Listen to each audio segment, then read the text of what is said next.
Gadis ini menemukan tas berisi cek 3M, namun karena kecerobohannya itu membuat tas ini kembali hilang di bawah mobil yang hendak berjalan di sampingnya. Setelah menyadari, sang gadis pun berlari mengejar mobil itu. Tapi mobil ini melaju sangat kencang sampai Rosie kelelahan. Untung saja ada jalan pintas, jadi dia lewat situ supaya mendahului mobil itu. Wah, hampir saja tertabrak. Setelah itu Rosie berjalan untuk mengambil tas berharganya. Tak disangka tuan muda ini mengeluarkan uang dan menjatuhkannya di hadapan Rosie. Karena dia kira Rosie sedang acting ditabrak mobil supaya dapat ganti rugi. Rosie pun gak habis pikir dan sangat kesal dianggap gadis matre. Dia lalu marah-marah dan menunjuk tuan muda kaya raya ini yang tidak sopan dan sombong. Kemudian Rosie pergi bersama uang 3M-nya. Sementara tuan muda sangat kesal sudah dihina seorang gadis. Singkat cerita, Rosie sampai di sebuah perusahaan ternama untuk interview dan tak disangka CEO-nya adalah tuan muda yang dia hina tadi. Rosie begitu kaget dan memutuskan untuk pergi saja. Namun saat akan pergi, tiba-tiba namanya dipanggil. Terpaksa dia berjalan menuju ruangan dan kebetulan berpapasan dengan CEO yang bernama Raka. Sialnya, Raka mengetahui Rosie adalah gadis yang menghinanya tadi.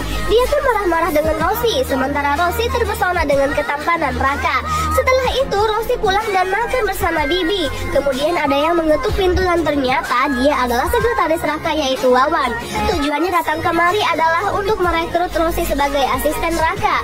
Rosie pun menolak tawaran itu karena kesombongan Raka membuatnya kesal. Akan tetapi Wawan membujuk Rosie demi biaya pengobatan ayahnya yang sakit, sehingga Rosie tak punya pilihan lain demi kesembuhan sang ayah. Esok hari Rosie sudah mulai bekerja. Dia menyiapkan sarapan untuk Raka. Mau tahu kelanjutannya? Kuis, saksikan next part.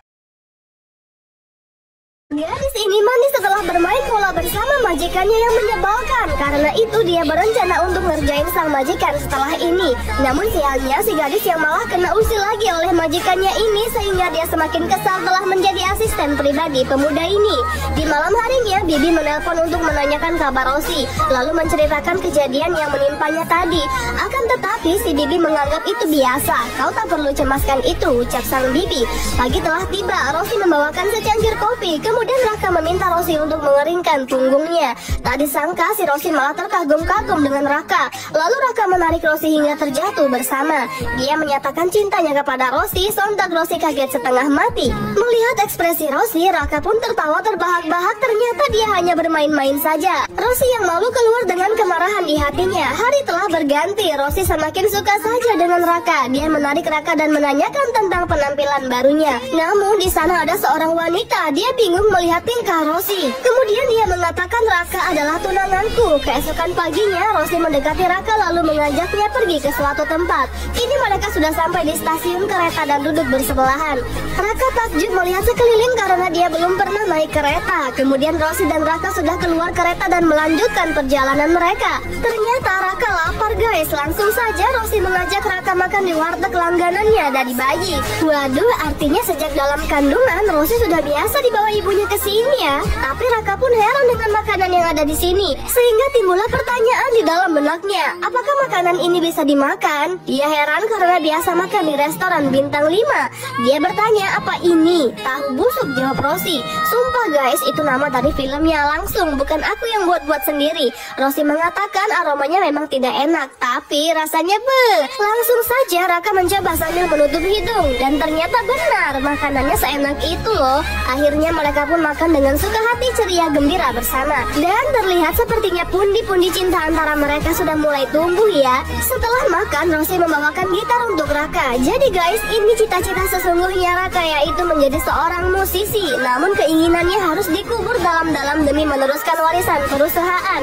Raka tampak begitu bahagia menyanyikan sebuah lagu. Kemudian mereka sudah sampai di rumah. Raka memeluk Rosie berterima kasih sudah membuatnya senang hari ini. Singkat cerita, Rosie dipanggil Bibi ke rumah. Ternyata Susan memberi kartu kredit buat biaya pengobatan ayahnya. Dengan syarat Rosie harus pergi dari hidup Raka. Rosie pun tidak bisa berbuat apa-apa guys. Setelah membereskan rencananya, Susan mengabari ayahnya kalau dia akan segera menikahi Raka dan akan mengambil alih perusahaan. Tak disangka percakapan Susan didengar oleh Wawan. Wah, apa yang terjadi selanjutnya ya?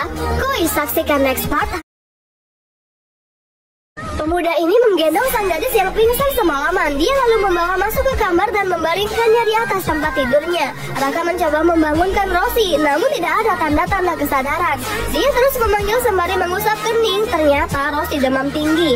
Kemudian Raka mengompres Rosi berharap demamnya turun. Terlihat Rosi masih memejamkan mata, namun mulutnya tetap mengomel. Itu namanya ngigau ya guys. Dia mengatakan, "Raka, jika seluruh dunia menentangmu, aku akan tetap mendukungmu." Raka terharu mendengarnya, tapi dia nggak mau baper dan memutuskan untuk pergi. Nah, saat akan pergi, tiba-tiba Rosi menarik tangan Raka sampai membuat Raka terjatuh di badannya. Nah guys, kenapa Rosi bisa pingsan? Itu karena dia patah hati setelah mengetahui Raka memiliki tunangan. Kejadian di part 2 itulah yang membuat Rosi mengurung diri di gudang semalaman. Keesokan paginya, Rosi bangun dan kaget melihat di sebelahnya ada Raka. Dia lalu menendang Raka sampai terjatuh ke lantai, kemudian menjerit sampai membangunkan semut di dalam tanah. Raka pun kaget dengan tingkah Rosi ini guys. Dia menanyakan, "Apa kau gila?"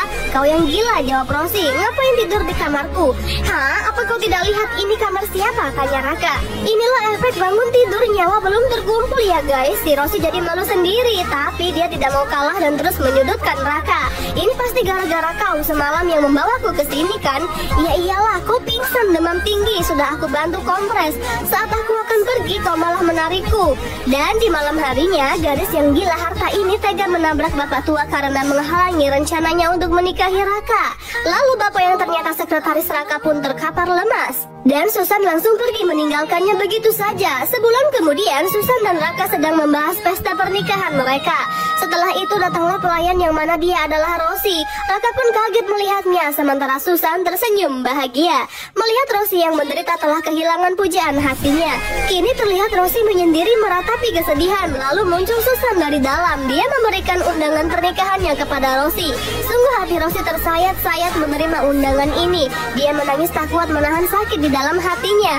Di malam hari, Raka terbangun karena ada telepon. Dia begitu kaget mengetahui siapa yang menelpon. Wah, siapa ya dia? Esok hari, Susan dan Raka melangsungkan pernikahan. Mereka berjalan bersama ke depan.